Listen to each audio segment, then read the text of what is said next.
The Isthmus of Iron and Death. Imagine a chasm, not of rock or earth, but of human ambition, carved at the equator. A 50-mile scar separating two continents, where more white crosses stood than living workers, where the ghosts of 20,000 Frenchmen whispered warnings into the humid air, and where the greatest engineering challenge in the history of the world awaited an American arrival. This is not the story of digging a ditch. It is the true saga of how the United States, driven by a near-messianic belief in its own destiny, literally cut the planet in half, defying pestilence, political intrigue, and the colossal, unforgiving jungle of the Isthmus of Panama. It was 1904. The stench of decay and stagnant water hung thick over the Chagres River. 10 years earlier, the jungle had swallowed the ambition of France, an ambition driven by the legendary Ferdinand de Lesseps, the hero of Suez. De Lesseps had dreamed of a sea-level canal, but the tropical earth had consumed his machinery, and the tiny, relentless Stegomyia mosquito had consumed his workforce, introducing the twin terrors of yellow fever and malaria. The project was dead, the machinery rusting into colossal, grotesque sculptures, relics of a spectacular failure. Now a new force had arrived, fresh off a diplomatic and military triumph that had carved a new republic, Panama, out of Colombia. The American crew swaggered onto the forgotten French concessions.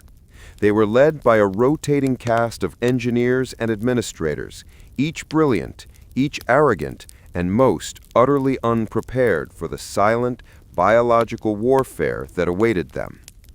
President Theodore Roosevelt, the driving force, viewed the canal not merely as a trade route, but as the vital artery of a new global empire, allowing the Great White Fleet to patrol both oceans. Failure for Roosevelt was unthinkable. The task was a nightmare of staggering dimensions.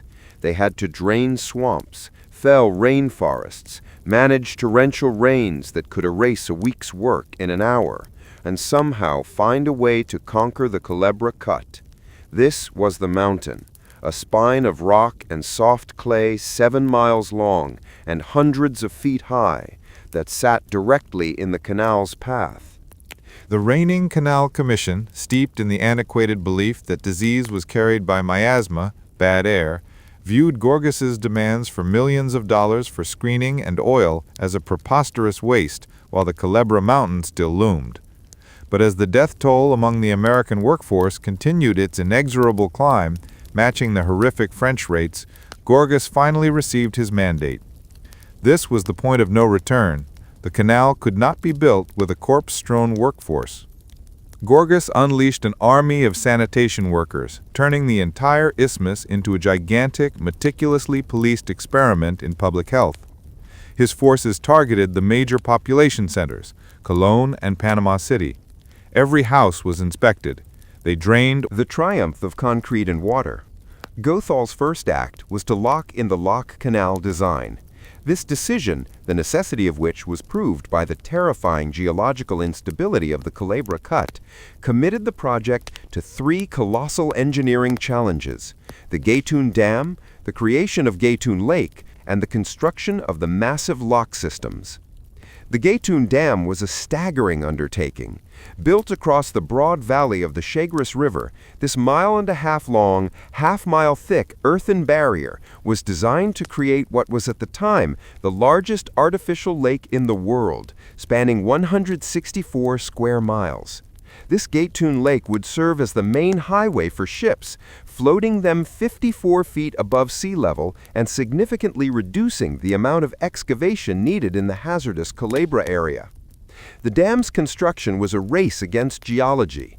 The enormous mass of dumped rock and clay had to be settled and secured to prevent it from collapsing into the soft underlying riverbed, a catastrophe that many foreign critics confidently predicted. Gothal supervised the process with surgical detail, reinforcing and monitoring every millimeter of settling ground. The locks were the true marvel of the project. Built in 3 sets, Gatun, Pedro Miguel, and Miraflores, these chambers were unparalleled in scale. Each chamber was 1,000 feet long and 110 feet wide, designed to accommodate the largest ships in the world. The sheer volume of concrete poured for the locks was immense. To manage this industrial demand, the Americans devised an intricate synchronized system. Massive electric cableways carried concrete from central mixing plants to the towering forms, which were then moved on